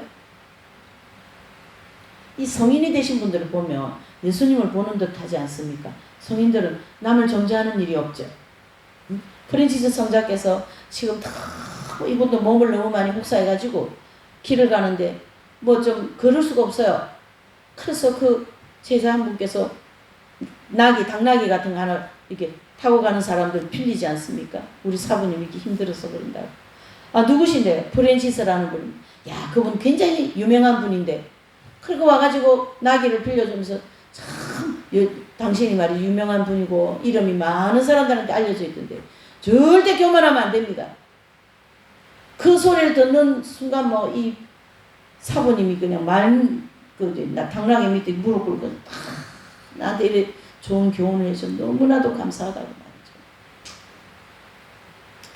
속에서도 안 일어난 거예요. 이미 프랜시스 성자께서는 이미 이 모든 죄 문제를 해결했기 때문에 그 다 떨어진 옷을 입고 그 움막에서 그 추위가 말이죠. 그 책에 보면 그래 나옵니다. 추위가 막 뼈를 가르는 것 같은 그런 추위를 속에서 있으면서 한쪽에 생각이 싹 들어오는 거예요. 그렇게까지 할 필요 있나 프랜시스야? 그냥 저 사람들처럼 열심히 예수님 믿고 복음 전하고 하면 되지 않냐? 너가 왜 그렇게까지 하니? 누가 알아준다고? 이런 회의적인 마음이 왔잖아요? 마음에? 그럴 때 어떡합니까? 막 밖으로 뛰어나가가지고 눈사람을 막 8개 만들어 놓는 거예요. 자신, 남편, 아내, 자녀, 하인들 눈사람 이렇게 만들어 놓고 독백을 하는 거지. 응? 너 말이지 이 자식들 이 집안 다 먹여 살리려고 그래봐. 너 어떡할 거야? 그러면서 독백을 하면서 이 프랜시스 성자께서 예수님을 따라가는 이 길이 얼마나 아름답고 얼마나 복된 길인가 아니야? 그러면서 그 눈사람하고 독백하고 난 다음에 다시 자기가 이 추위에 뼈를 까는 이 고통 속에서도 그 길을 다시 가려고 다짐하면서 달려가지 않습니까? 지금 프랜시스는요, 지금 나가가지고 좋은 옷을 입고 어떻게 해요? 결혼해서 가정을 이룰 수도 있다. 내가 결혼을 못할 줄 아냐? 나도 할 수 있다. 이런 마음이 안에서 막 속에서 막 올라왔거든요. 그때 당시. 그거를 물리친 것이 바로 눈사람과의 독백 아닙니까? 네.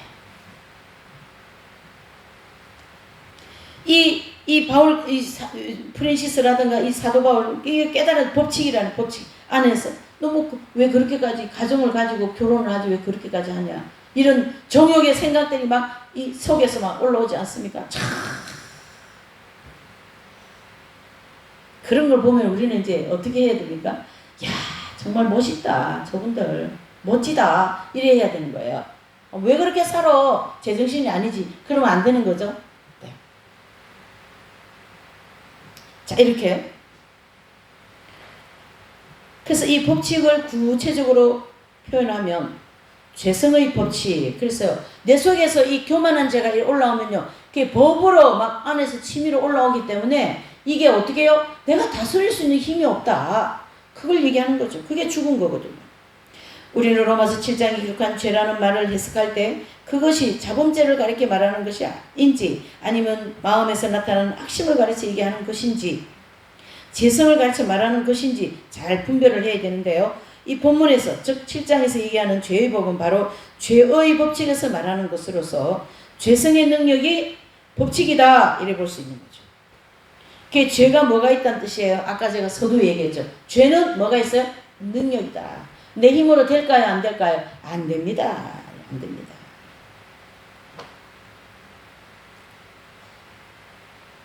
바울은 마음속에 이 악심이 나타나지 않도록 하려고 항상 노력했는데요. 범죄하기 쉬운 기회가 딱 생길 때마다 꼭 나타나기 때문에 죄의 법, 죄의 법칙 이렇게 표현합니다. 그래서 이 법칙을 좀 구체적으로 보면은 분노의 법칙, 미움의 법칙, 짜증의 법칙, 음란의 법칙 이게 법칙으로 나오는 거예요. 야 무섭죠? 좀 무섭다고 내 요즘에는 얘기합니다. 어머 무서워. 예수님의 십자가가 없이는 우리는 이 죄에 그냥 끌려서 결국 지옥 가지 않습니다.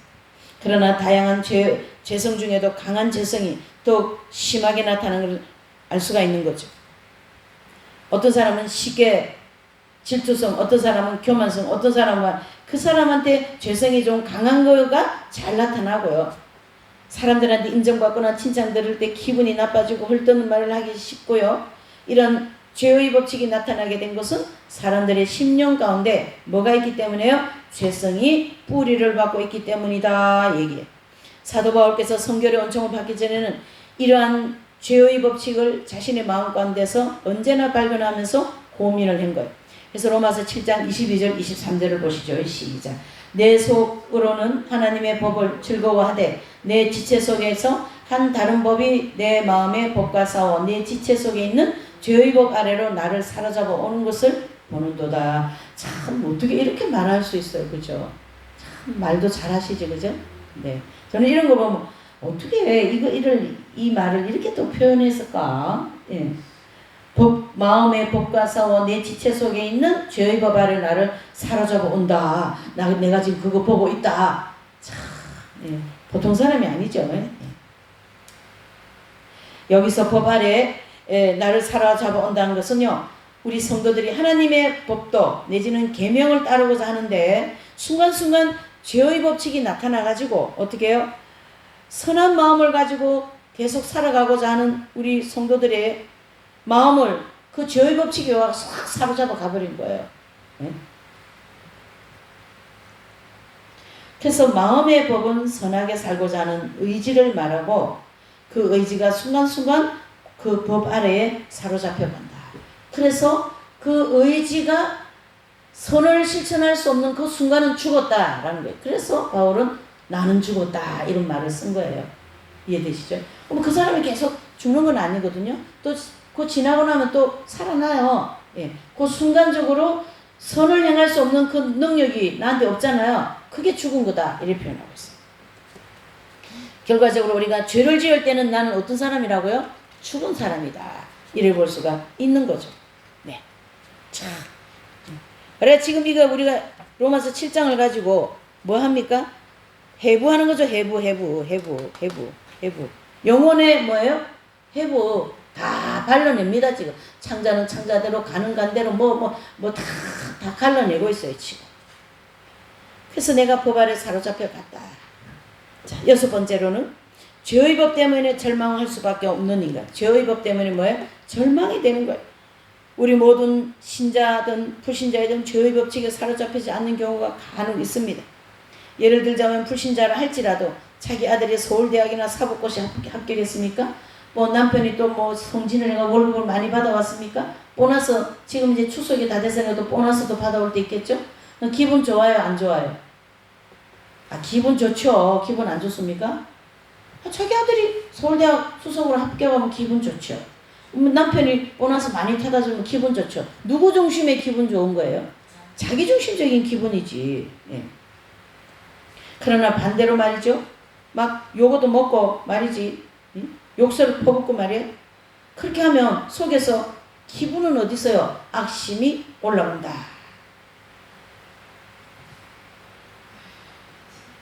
그래서 기독교인들도 오랫동안 고통을 주던 그 질병이 고침을 받거나 성령 충만함을 받거나 특별히 좋은 일이 생겼을 때 악심적 죄의 법칙이 나타나지 않는 경우가 있어요.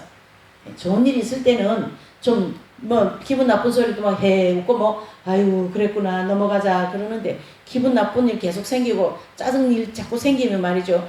되는 일이 없고 그러면 누가 뭐 좀 저기 한 얘기하면 그냥 짜증나는 거예요. 예, 짜증나는 거예요. 자, 순간적으로 죄의 법칙에서 그 죄의 법칙에 잡히지 않는다고 해서 내가 의인이 되었다, 죄의 법칙에서 해방되었다, 이렇게 생각하기도 어렵다, 이런 뜻이죠.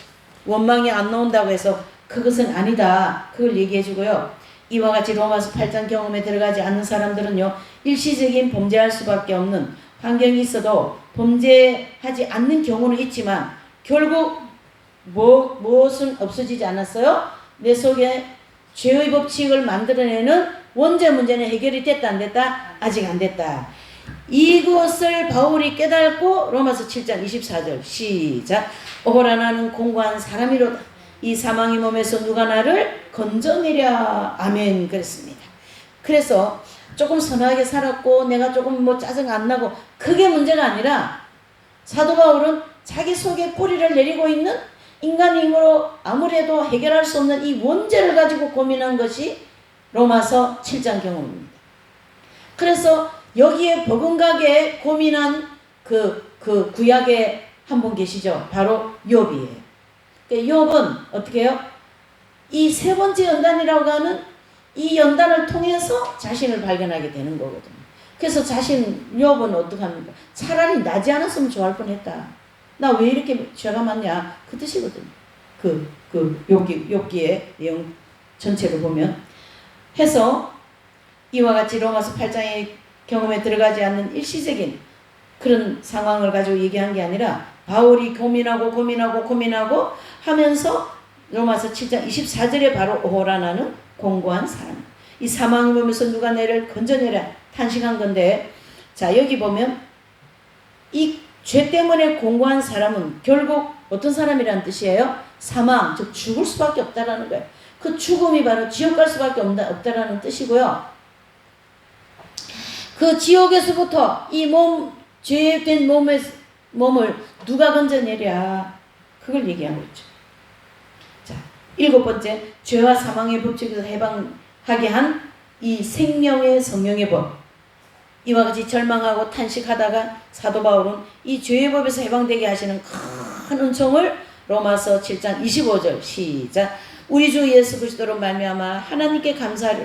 그런즉 내 자신의 네 마음으로는 하나님의 법을, 육신으로는 죄의 법을 섬기노라. 그러면서 우리 주 예수 그리스도로 말미암아 하나님께 감사한다. 이게 바로 육신적이고 세상적인 문제, 즉 뭐 병, 사업 문제, 뭐 자녀 문제, 그런 거 해결되는 것으로 얘기한 것이 아니라 뭐예요? 지금까지 극심하게 고민하고 죄 가지고 나타나는 그 법칙 때문에 고민한 그 법칙이 어디에서요? 예수 그리스도로 말미암아 나타나지 않게 되었다라는 걸 얘기하고 있어요. 누구로 말미암아서? 예수님으로 말미암아. 그래서 사도 바울 편지에는요, 굉장히 예수님으로 말미암아 이 말을 예수님 안에, 그리스도 안, 그래서 엔 그리스도라는 단어를 쓴다 그랬잖아요. 이거는 예수님 안에서만 이 모든 게 해결된다는 뜻이에요. 예수님 안에서만. 어떻게 해요? 예수님 밖에는 안 됩니다. 예수님 안에 있으면 이 죄 문제를 해결할 수 있다라는 걸 말씀하고요. 해서 사도 바울은 오랫동안 고민하고 탄식했던 이 죄의 법칙 문제가 예수님께서 나타내 주신 은총으로 말미암아 해결되었습니다. 라는 이 말씀은 성결교단의 그 신학교에서 서울신대인데요. 거기가 다니던 신학생 한 사람으로서 결코 해결할 수 없다고 주장하던 그 내면의 죄 문제가 예수 그리스도로 말미암아 해결되었다라는 것에 대한 확증적인 내용입니다. 결과적으로. 그래서 웨슬레 신학에서는 이 말을 무슨 은총이라 그래요? 예, 성결 은총 내지는 완전 성화 은총이다라는 거예요. 그래서 죄의 뿌리가 제거되어진 체험을 얘기한 거예요. 그래서 예수님의 은총으로 죄 문제가 해결되고, 또 로마서 8장 1절에 2절에 나오죠. 시작. 그러므로 이제 그리스도 예수님 안에 있는 자에게는 결코 뭐예요? 정죄가 없다. 여기다 슬래시를 한번 하세요. 자, 7장에서는 예수님의 말씀대로 살아가려고 하니까 됐어요, 안 됐어요? 안 되어서 자꾸 내 자신도 내가 정죄를 했지 않습니까? 너 왜 안 되니? 너 죄인이야. 그리고 제 자신도 제가 정죄를 했는데, 8장 1절에 들어와서 2절에 들어와서 보니까 예수님 안에 딱 들어오니까 이 정죄가 끊겼어요? 안 끊겼어요? 끊겼어요. 정죄 안 하더라는 거예요. 어디 안에서요? 예수님 안에서 하면서 성령의 법이 죄와 사망의 법에서 해방해 버렸습니다. 무슨 법에서 해방됐어요? 예. 그래서 예수님이 복음서에 너희가 진리가 너희를 자유케 하리라 이 말씀 나오죠. 그 진리가 너희를 자유케 하리라는 이 말씀이 바로 요 말씀에 해당되는 거예요. 진리 안에서 너희가 뭐예요? 죄로부터 해방된다. 그 얘기거든요. 진리가 누굽니까? 예수님 아닙니까? 이 진리가 참 심요막측하고 말이 막측하고 이게 보통 일이 아니죠. 너무나도 아름다운 진리 아닙니까, 여러분? 네. 뭐 문제 해결에 대한 자유함이 아니에요. 그 자유는 이 로마서 7장에서 이렇게 고민하던 이 죄로부터 해방되는 자유를 주님이 진리가 너희를 자유케 하리라 이렇게 얘기한 거죠. 또 사망의 법은 육체의 죽음이 법칙과 같이 필연적으로 죽을 것이지 죽는 걸 의미하지만 어떻게 해요?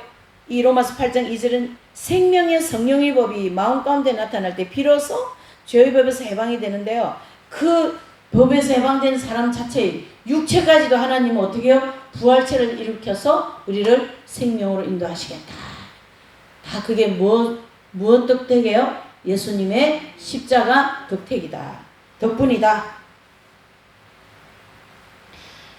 그래서 성령의 법으로 말미암아 죄의 법에서 해방되게 하시겠다는 의미고 하나님의 생명이 우리의 영 속에 내주하면 하나님의 그 사람의 마음에 그 마음속에 생명의 성령의 법칙이 나타나게 됩니다. 그때 비로소 죄의 법칙에서 근본적으로 해결된다. 그래서 계시록 2장 7절에 보면 하나님의 생명이 영 속에 내주한 성도를 가리켜 생명과를 먹은 성도 이 얘기입니다. 생명과. 자, 에덴 낙원에서 아담과 하와가 생명과를 먹었으면 영원히 영생을 할 것인데 생명과를 안 먹고 선악과를 먹는 바람에 죄인이 되지 않습니까? 그거를 인제서 먹은 거예요. 그것을 인제서 이 죄와 싸우고 난 이후에 참 이런 인생을 가지고 뭘 했다는 인생이에요? 승리한 인생이다 이래 볼 수 있어요. 승리했습니다. 누구가요? 사도 바울은. 우리도 이제 이 승리를 향하여 지금 달려가고 있는 거죠. 걱정하지 마시기를 바랍니다. 생명과를 먹었다. 이런 이치를 볼 때 로마서 8장은 생명과를 먹은 성도들에게 주어지는 경험적인 진리다. 이래 볼 수 있어요. 아무에게나 이게 된다 안 된다? 적용이 안 된다. 해서 로마서 7장 6절부터 24절에 기록한 말씀은 아직 생명과를 먹지 못한 성도에게 해당되는 것이고 광야길을 통과하면서 우리는 어떻게 해요? 이 생명과를 먹기 위해서 훈련을 하는 거예요. 그렇죠?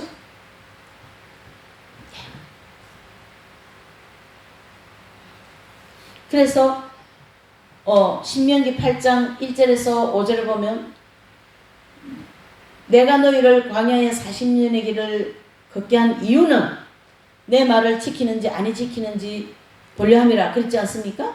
그 말을 지킬 때 생명과를 먹는데요. 그러면은 교회 시대 이긴 자들 이 바울과 같은 12제자와 이런 분들은 생명과를 먹은 분들이잖아요. 광야 연단은 끝났으니까. 자, 그러면 생명과를 먹은 성도들이 이 광야 연단 과정을 다 마치고 난 다음에 이 말씀을 지킬 수 있다. 이래 보세요. 그래서 광야는 이제 두 갈래로 정리를 할 수 있어요. 광야는 말씀 지키는 훈련이다. 그리고 가나안 땅 들어간 성도들은 말씀을 지키면서 산다. 이래 볼 수 있는 거예요. 자, 정리합니다. 가나안 땅 들어간 성도들은 생명의 사망의 법에서 해방되어서 생명의 성령의 법으로 인하여서 말씀을 지킵니다. 산상수훈독으로 다 지킵니다.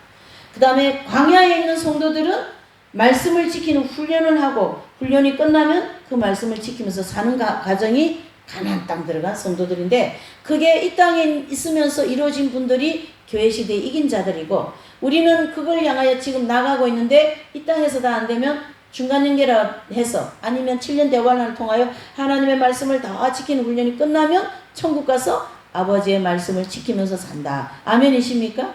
요렇게 돼 있어요, 여러분. 이 구원이라는 모든 여정이. 그러니까 내가 뭐 또 잘 믿고 뭐 좀 했다고 해가지고 이 문제가 완성되는 게 아니다. 그 얘기를 하는 거죠. 결과적으로 저와 여러분들에게 하나님께서 이 죄 문제 때문에 많이 경험시키고 죄 문제 때문에 고통받게 하고 이것은 내가 너에게 말씀 지키는 사람 만들려고 그러는 거거든. 그러니까 희망이 있지 않냐. 조금만 더 훈련 잘 받자. 그렇게 주님이 말씀하시는 거예요. 아멘이십니까 여러분?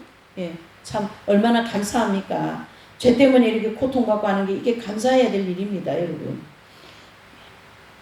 그래서 이 생명의 법칙, 아까 죄가 법칙이 있다고 그랬잖아요. 근데 반대로 예수님의 생명과를 먹으면요, 생명과, 즉 생명과 자체가 성령님이 생명의 법칙이잖아요. 그 법칙 때문에 내가 어떻게 해요? 법을 지킬 수 있는 거예요. 법칙 때문에. 그러니까 그전에는 죄가 나를 사로잡아 왔는데 이제는 반대로 생명의 법칙이 죄를 사로잡아 가지고 죄를 확 죽여버리는 거예요. 이해되시죠? 그런 사람들을 가르쳐서 뭐라고요? 성인들이다. 이게 잘 보셔요. 그 성인들의 생활을 보면 우리가 생각지도 못한 기상천외한 삶을 살지 않습니까? 그것은 안에서 생명의 법칙이 역사하기 때문에 그 법칙에 의해서 그런 삶을 살아내면서 사람들한테 빛과 소금의 역할을 감당하더라. 이런 뜻이 되는 거죠. 마지막으로 8번째, 휴고될 성도들에 대한 올바른 견해. 자, 이 원리를 로마서 7장의 경험과 그 다음에 광야에 있는 성도들은 죄 때문에, 가나안 땅 들어간 성도들은 그 생명의 법칙으로 인하여 말씀을 이제 지키면서 사는데 그분들이 휴고가 되는 건데요. 거기 한번 보셔요. 성결의 은총을 받은 어느 분이 그 어느 때에 로마서 7장과 8장의 중심으로 휴고되는 성도에 대한 자격에 대해 이렇게 증거를 하는 일인데요. 그 이제 예화를 들은 거예요. 어느 날 어떤 권사님 한 분이 찾아오셔갖고 그분은 어떤 뭐 저기 서울의 영동포에 있는 어떤 큰 교회에 다니는 교인으로서 그 목사님이 그 교회에 개척할 때부터 충성스럽게 봉사하는 그런 권사님이신데요. 그 권사님이 이 로마서 7장과 8장을 공부하면서 권사님이 결론을 내린 게 어떻게 냈을까요? 어떻게 해요? 아하, 우리 목사님이 휴고된다 안 된다? 안 된다. 이걸 막 그냥 단식을 하게 돼버린 거예요. 자신 교회 개척하면서 지금까지 교회가 부흥하고 크게 될 때까지 교회에서 충성하면서 목사님을 바라보고 왔는데, 아, 목사님, 우리 목사님 훌륭하다 하고 왔는데, 아, 로마서 7장과 8장의 이 내용을 공부하고 나니까 우리 목사님 휴고된다 안 된다를 분별이 돼요 안 돼요? 분별이 되어서 우리 목사님 이렇게 훌륭하게 사는 분도 휴고가 안 되는 거라는 걸 알게 되었다 이 얘기예요. 그러면은 휴고가 안 된다라는 거를 이 권사님이 이거를 구분이 어떻게 됐을까요? 목사님도 순간순간 화가 나고 생활 속에 정욕적인 생활도 많고 자아중심적인 생활들을 많이 보고 왔단 말이에요. 그런 걸 볼 때에 아하, 우리 목사님도 아직 휴고될 성도는 아니구라는 걸 알게 되었다. 그걸 얘기해주고 있는 거죠. 자, 아무리 신부님이라 해도, 아무리 수도사라고, 아무리 수도생활 50년 한다 해도 이 경험이 안 된 사람은 뭐가 안 된다? 휴고가 안 되는 아직 광야에 있는 성도다. 이렇게 볼 수가 있는 거죠. 그걸 지금 여기다가 얘기해주고 있는 거죠. 그래서 우리는 이 로마서 7장과 8장에 기록된 사도 바울의 이 경험적인 진리를 통해서 우리가 우리 신앙은 마음속에 나타나는 죄 때문에 고민하는 과정이 있는가 하며 내지는 그 죄의 법에서 해방되는 풍성한 자유를 누리며 빛의 열매를 많이 맺으며 신앙의 높은 경지까지 올라가는 신앙인이 있는가 하며 그래서 하나님께서는 이 다양한 신앙생활을 한 모든 사람들 중에 먼저 익은 성도들을 휴고시킨다고 딱 보니까 아하, 이분들이 어떤 분들이에요? 생명과를 먹은 성도들이구나. 이분들이 계시록 2장 3장에 나오는 7교회에 주시고자 하는 축복을 다 받은 분들이구나 라는 걸 알게 되면서 결국 처음 익은 열매들로서 어떻게 한다요? 휴거되는 성도들이라는 것을 이 로마서 7장과 8장을 통하여 우리가 구분이 된다라는 거죠. 그래서 마치 뭐 성령 충만, 은사 충만, 입신, 방언 그런 거에서 되는 게 아니라 어떻게 해요? 반드시 뭘 해요? 그분의 영 속에 하나님의 생명이 내주합일되고 죄의 법칙에서 해방되는 체험이 되어야만이 무슨 성도가 된다는 얘기예요? 휴거되는 성도 내지는 이긴 자가 되어진 분들이다. 이렇게 정리를 해볼 수가 있습니다. 그래서 로마서 8장 경험에 들어가기만 한다면 사도 바울같이 죄의 법에서 해방되어 생명과 평안을 얻게 될 것이고 하나님과 깊은 교통을 하는 가운데 풍성한 은총을 체험하게 될 것을 말씀하고 있다라는 아멘. 이렇게 해서 로마서 7장만 공부하면 희망이 없지만 로마서 7장과 함께 8장 1, 2절까지 공부했어요. 그러니까 이제는 희망이 있어요, 없어요? 있는 거죠.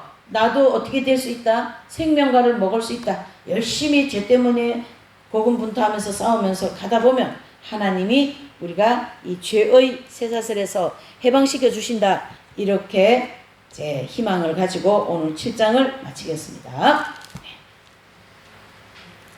자, 한 장 부르시고